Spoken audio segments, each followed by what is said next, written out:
힘이 들어가다 보니까 오늘 메시지를 해야 되는데 오늘 3시에 이제 목사님께서 메시지 정리한 거를 보내라 했는데 아직까지도 정리 안 됐습니다. 그랬거든요. 제가 하나님께서 함께 하시겠다고 우리에게 약속을 하셨거든요.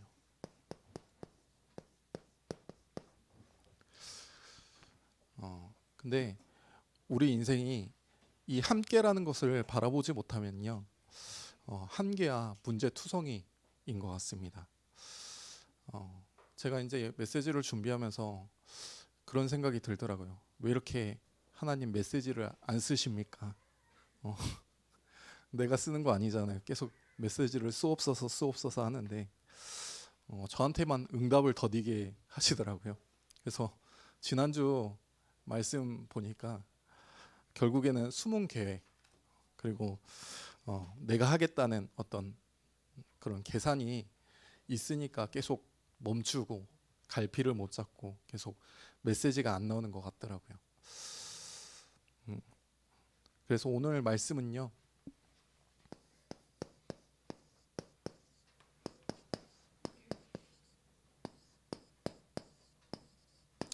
주를 힘입어입니다.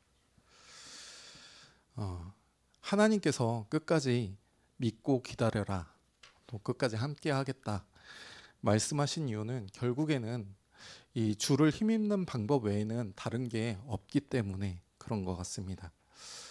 하나님의 자녀인 우리들이 하나님의 방법을 모르고 내 맘대로 해놓고 하나님 역사하여 주시옵소서, 하나님 어떻게 해야 되나요? 계속 그런 기도를 하는 것이죠.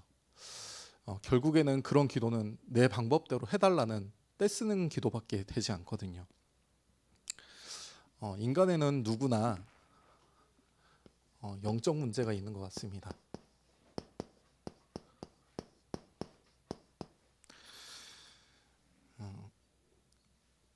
그 중에 영적 싸움을 할 수 있는 사람은 결국에는 구원받은 우리들밖에 없거든요. 당연히 불신자들은 영적 싸움을 알 수도 없고요, 싸울 수도 없습니다. 제가 이제 오랫동안 우상 숭배하던 사람들이 돌아오면은 많이 공격을 받는다는 것을 제가 이제 전도사 처음 되고 나서 확인을 하게 됐는데요. 제가 전도사 되기 전에는 이제 일을 했기 때문에 대전에서 일하는 그 회사에 과장님 한 분이 계셨거든요. 그분한테 될 수 있으면 복음을 전달을 하고 계속 친하게 관계를 만들고 했는데 그때는 복음을 안 받더라고요. 근데 제가 이제 전도사가 되고 나서 꾸준히 관계를 이어오다가 어떤 문제와 사건이 딱 발생했을 때 그 복음을 전달했는데 용접을 하시고 그리고 다락방 문이 열리게 되었습니다. 그때 제가 처음 했던 게요, 개인 양육 39가짜리 그 책을 얻었었거든요. 전도사 처음을 하다 보니까 사역을 어떻게 해야 될지 모르고 되게 어떻게 해야 되지 막 그런 상황이었는데 그 개인 양육 39가를 그냥 있는 대로 그냥 성경 같이 읽고 확인하고 성경 같이 읽고 확인하기만 했는데 이 사람이 조금씩 바뀌더라고요. 다락방에 자기가 이제 아는 사람들을 데려오기 시작했습니다. 자기가 아는 미용실의 어떤 아줌마, 또 지금은 자기 회사에서, 그러니까 같이 다니는 회사에서 있는 교회가 안 돼서 이렇게 무너진 교회의 목사님, 그런 분들을 다락방에 데려오기도 하고 자기 어머니한테 이 복음을 전달하겠다고 막 노력을 하더라고요. 저는 이제 그러고 나서 이런 게 다락방이구나, 이렇게 하면 되겠구나 하고 막 하고 있는데 문제가 발생을 했습니다. 제가 하나 놓치고 있었어요. 영적 문제에 영적 싸움을 할 수 있는 방법을 알려주고 같이 하고 했어야 되는데 그냥 다락방이 되고 계속 뭔가가 초대가 되어져서 오고 연결이 되어지고 하는 거에 눈이 멀어서 이 사람을 영적 문제 가운데서 영적 싸움을 하는 사람으로 제가 세우지를 못했더라고요. 그리고 나서 이제 다락방이 쭉 진행이 되다가 6개월 정도 지나니까요. 이 사람한테 문제가 계속 생기더라고요. 처음에는 차 사고가 먼저 났거든요. 그리고 나서 일을 하다가 뭐 다리를 또 다치기도 하고요. 그러다가 결국에는 어머니가 돌아가시고요. 또 어머니가 돌아가신 이후에도 형제들끼리 유산 문제로 다투고 싸우고 계속 그게 진행이 되어지더라고요. 그렇게 진행되어지고 나서 저한테 창현아, 더 이상 못 믿겠다. 계속 이거 하니까 그 전까지는 이런 거 안 했는데 이런 거 하니까 이런 문제가 생기는 것 같아. 나 이런 거 더 큰일 생길 것 같으니까 안 할래. 그만하자. 이렇게 하더라고요. 제가 거기에서 진짜 큰일이 뭐냐. 하나님 떠나는 게 가장 큰일인데 하나님 말씀 속에서 떠나지 말고 우리가 영적 싸움 하자. 우리가 그 돌아온, 그러니까 우상 숭배하다가 돌아온 사람은 결국에는 사단이 그 다시 돌아가게끔 만들려고 이런 문제들을 계속 터뜨려 가지고 속이는 거다. 영적 싸움 하자라고 하니까 나는 못하니까 네가 좀 대신해 줘 그러더라고요. 한계에 딱 걸린 거죠. 영적 싸움을 하고 싶지도 않고요. 육신적으로 빨리 이 문제를 빨리 풀어내고 싶은 거죠. 결국에는 이분이 다락방이 마무리가 되고 이제 지금도 연락은 하고 있지만 뭐 그냥 안부만 묻는 사이가 됐거든요. 야고보서 4장 7절에 이렇게 얘기를 하고 있습니다. 너희는 하나님께 복종할지어다 마귀를 대적하라 그리하면 피하리라 라고 얘기를 하고 있거든요. 우리가 하나님께 복종하고 하나님의 말씀에 순종해서 그 말씀을 가지고 기도하면서 영적 싸움할 때 마귀가 피하고 떠나가거든요. 나를 괴롭히는 영적 문제 하나님께 복종하고 주만 힘입으시길 바라겠습니다. 성경에도 나와 있습니다. 스게와의 7 아들이요 예수 이름으로 악귀를 쫓아내려고 그랬거든요. 근데 결국에는 자기 몸이 상하고 도망치는 결과가 나왔습니다. 내가 하나님께 복종한 사람인지 아닌지는 하나님도 아시는데요. 사단도 압니다.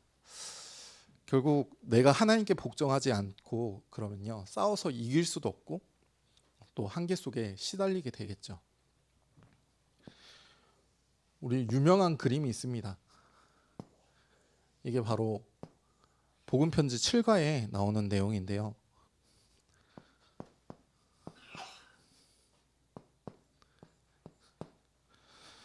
결국에는 스게와 7 아들이 유대인 제사장 그 스게와의 아들인데도 이게 바뀌지가 않은 거예요. 이 체질이. 그러니까 다시 돌아가는 것이고 그러니까 사단을 이길 수 없고 계속 영적 문제에 시달리게 되는 것이죠. 정말 중요한 것이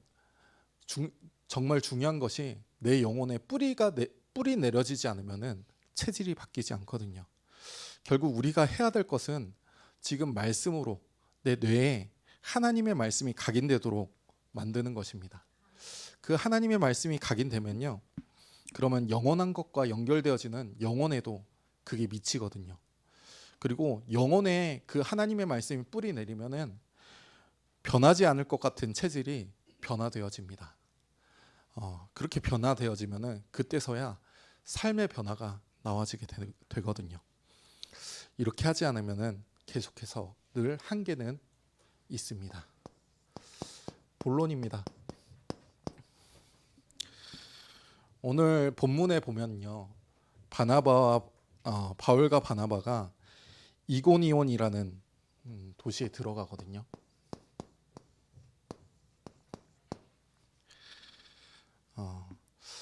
본문 1절에 보면요. 두 사도가 유대인의 회당에 들어갔거든요. 이 유대인의 회당은요.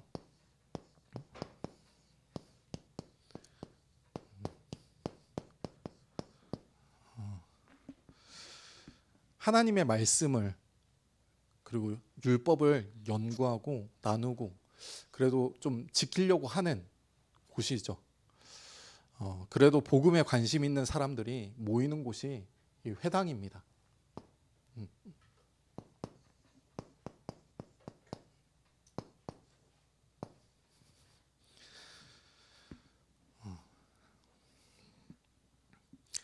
그런데 이 회당에 모든 게 다 있는데 그리스도만 없거든요. 바울이 누구입니까?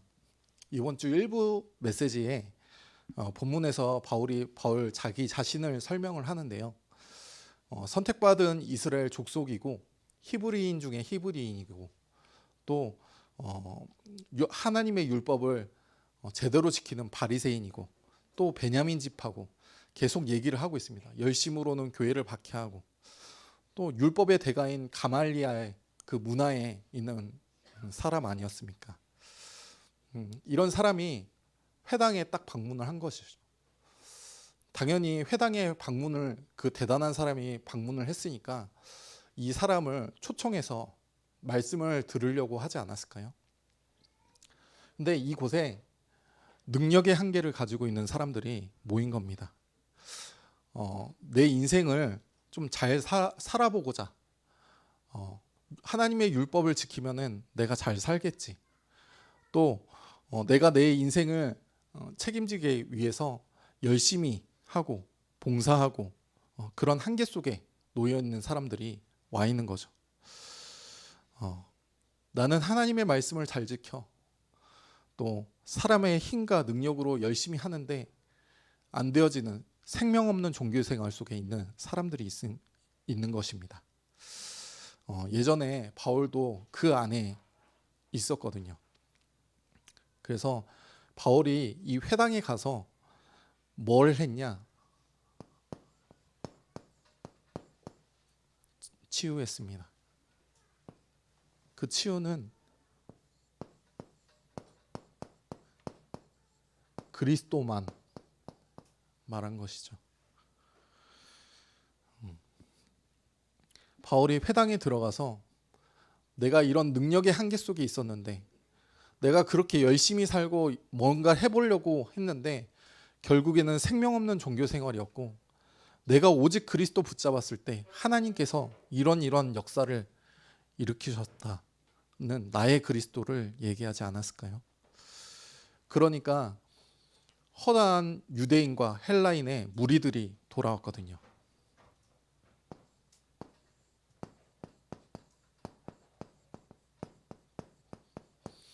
나의 과거가요. 이렇게 복음의 문이 되어지는 겁니다.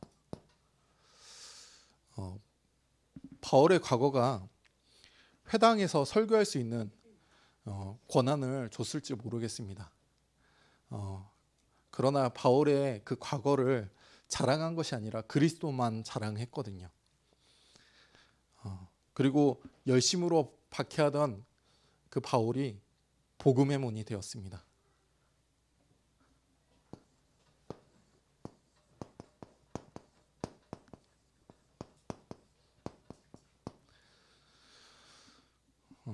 사실 바울은 사도행전 13장부터 쭉 보면요. 항상 그 전도 전략이 똑같아요. 회당으로 계속 들어가거든요.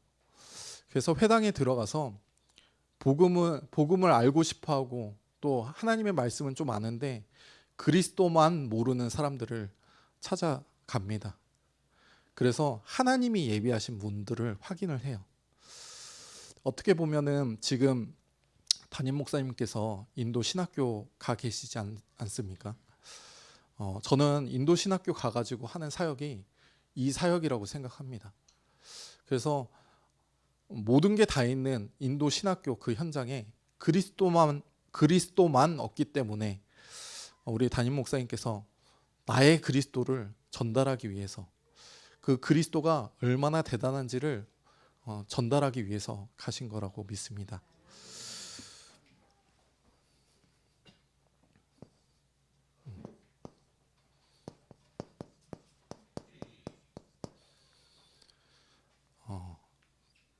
서원 현장이 있거든요.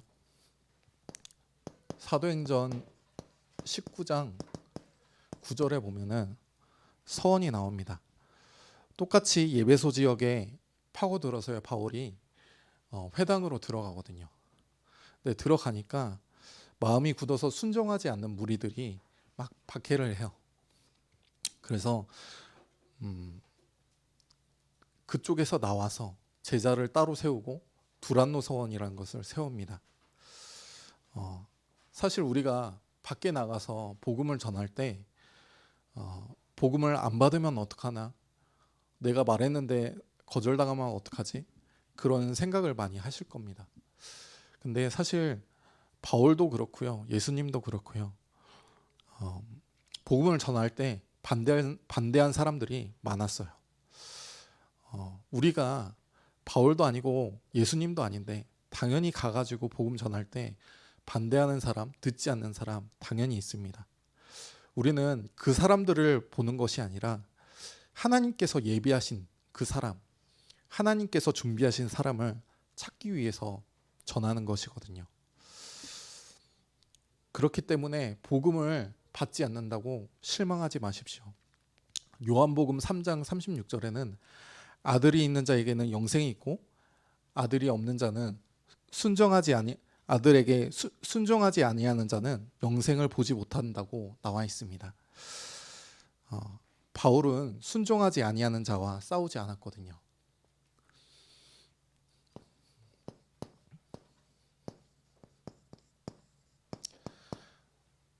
바울이 서원을 세우고 나서 제자를 찾았습니다. 두란노 서원을 세우고 그 안에 제자를 계속해서 키웠어요. 2해 동안, 2년 동안.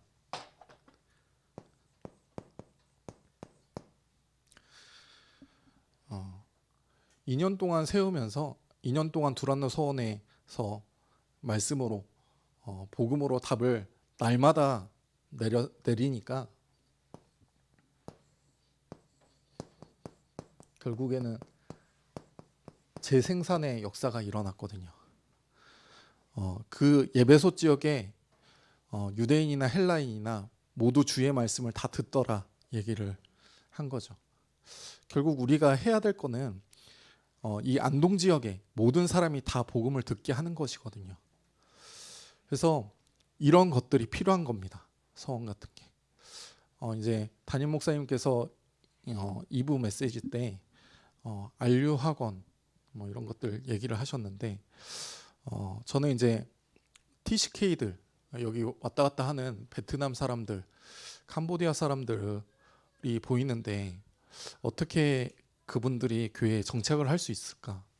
근데 제가 캄보디아어를 할 수 있는 것도 아니고 베트남어를 할 수 있는 것도 아니고 어떻게 하면 좋을까 하고 있는데, 요번에 새로 이제 오게 된 랩넌트가 지역아동센터에서 이제 공부방에서 공부를 하는 겁니다. 근데 그 현장에 그런 베트남 아이가 있니? 하니까 없다고 그러더라고요. 그러면서 덧붙이는 말이 혼혈인 애들은 있어요 하면서 혼혈 애들이 많다고 얘기를 하더라고요. 결국에는 그 현장에 하나님이 가장 원하시는 TCK가 있는 현장이거든요. 얼마 온지는 안 됐지만 기도하고 있습니다. 그 현장을 통해서 TCK가 찾아지고 그 TCK를 통해서 한 지역과 한 나라를 살릴 그런 렘넌트가 찾아지기를 기도하고 있습니다.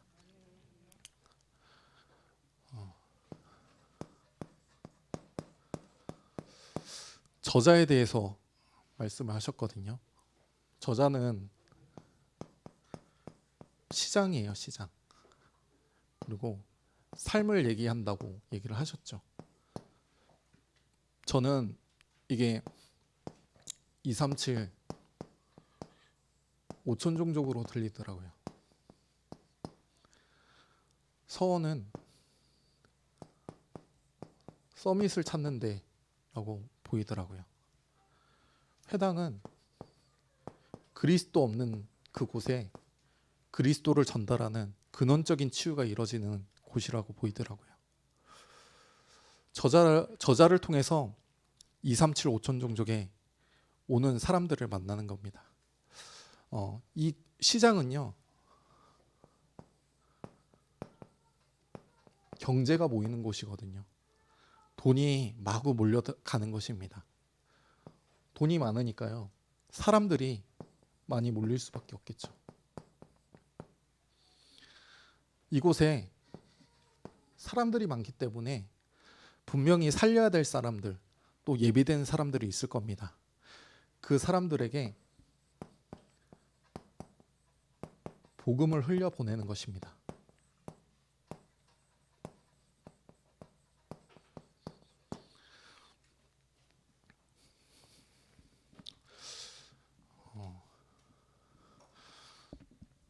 제가 더 써야 되는데 자리가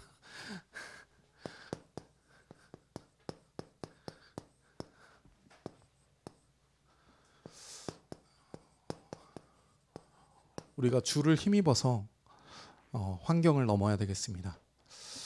오늘 우리 성도님 중에 한 분을 만나고 왔는데요. 이번 주 말씀을 계속 이제 묵상하면서 가정에 이제 들어가야 되겠다 그런 생각이 들어가지고 이제 오늘 말씀드렸더니 우리 집은 안 돼, 우리 어머니는 안 돼 하고 얘기를 하시더라고요. 안 되는 이유에 대해서 쭉 얘기를 하는데 제가 오늘 이 말씀을 계속 이제 메시지를 해야 되니까 묵상을 하고 있다가 전달을 했거든요. 결국 우리가 우리 능력과 또 안 되어지는 환경과 어머니의 그런 성격과 그런 걸 보면은 절대로 복음 전할 수 없다. 그래서 먼저 안 된다고 하지 마시고 우리 한 주간 기도하면서 주를 힘입자라고 말씀을 드렸습니다. 우리가 주를 힘입을 때요,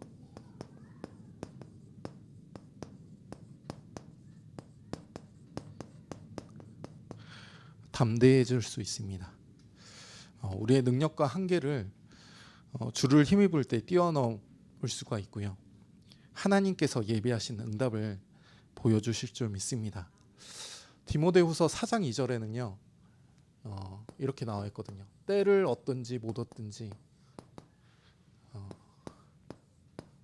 하나님의 말씀을 전파하라고 얘기를 하십니다. 오래 참음과 가르침으로 경책하라고 얘기를 하시거든요.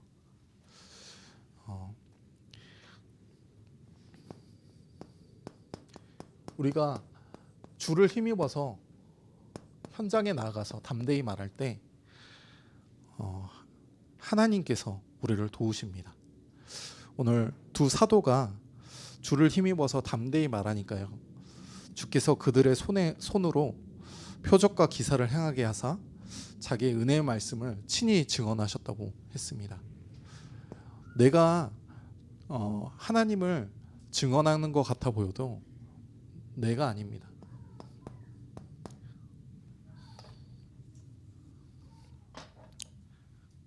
나의 입술을 통해서 하나님께서 하시는 줄 믿습니다.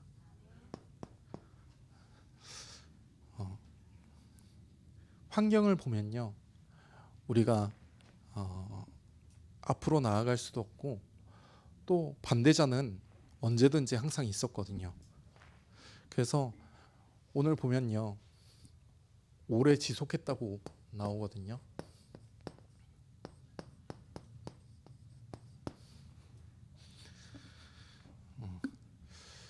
그럼에도 불구하고 두 사도가 오랫동안 지속할 수 있는 이유는 결국에는 이 복음이 그 지방에 다 듣게 해야 되기 때문에 그렇습니다. 또 그 안에서 하나님께서 숨겨두신 그 제자를 다 찾아야 되기 때문에 오래 지속했던 것이죠. 지금 사도행전 14장의 그 말씀에만 그런 게 있는 게 아니라요, 사도행전 19장에 보면은 예배소 지방에서 2년 넘게 두란노 서원에서 그렇게 말씀 사역을 했던 것 자체도 결국에는 다 듣게 하려고, 또 그 안에서 제자를 찾아내려고 하는 것이거든요.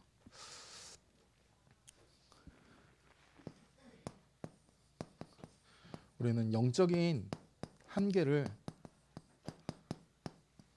넘어서야 되겠습니다. 우리의 성공은 싸워서 이기는 것이 아니라 살리는 것이거든요. 살리는 것이 우선순위가 되지 않으면은 문이 막혔다고 생각할 수밖에 없습니다. 이제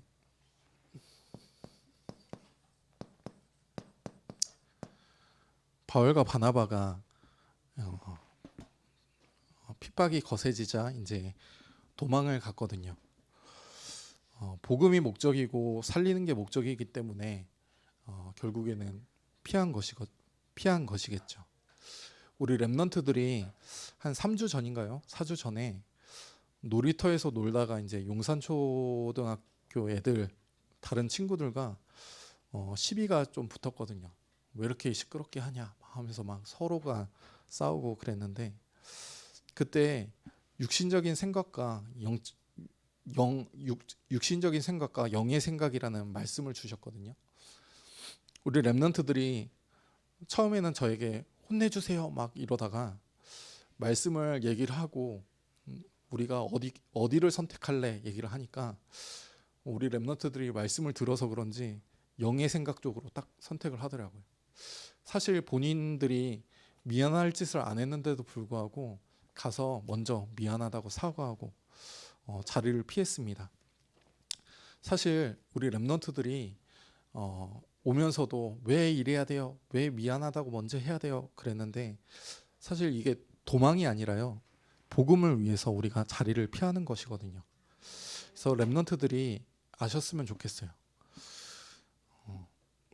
이렇게 도망해서 바울과 바나바가 피한 곳이 어디냐?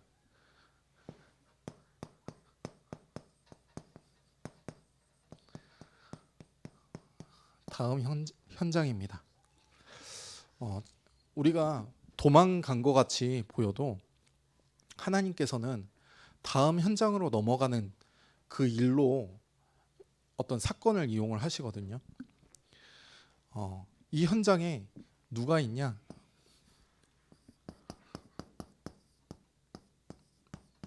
루스드라에는 디모데가 준비되어 있습니다. 더베에는 가이오가 준비되어 있습니다. 그때 당시에 유대인들에게 핍박을 받지 않고 그냥 이고니온 안에서 잘 그냥 사역하고 그랬다면은 다른 곳으로 갔을지도 모르고 그냥 거기까지만 갔다가 다시 되돌아갔을지도 몰라요. 근데 하나님께서 이런 문제를 통해서 도망가는 것 같이 보이고 핍박받는 것 같이 보여도 결국에는 준비하신 제자들을 만나는 만남으로 사건을 사용하시거든요.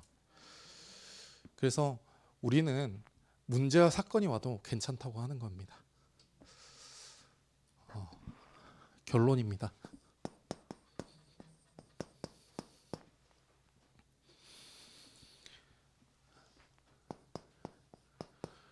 요한복음 15장 5절에요. 그가 내 안에 내가 그 안에 있으면은 사람이 많이 열매를 맺는다고 얘기하십니다. 그러면서 나를 떠나서는 너희가 아무것도 할 수 없음이라 얘기하고 있거든요. 제가 오늘 메시지 준비하면서요 정말 처절하게 느꼈습니다. 아무것도 못 하겠더라고요.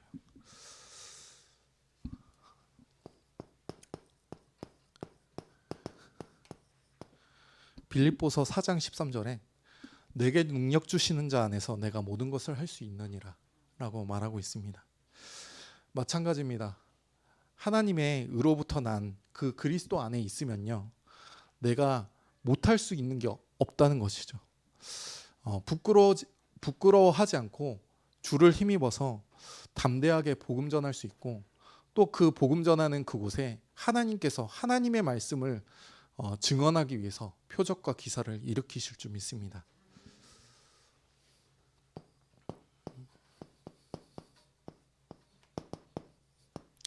잠언 16장 3절에는 너희 행사를 여호와께 맡기라.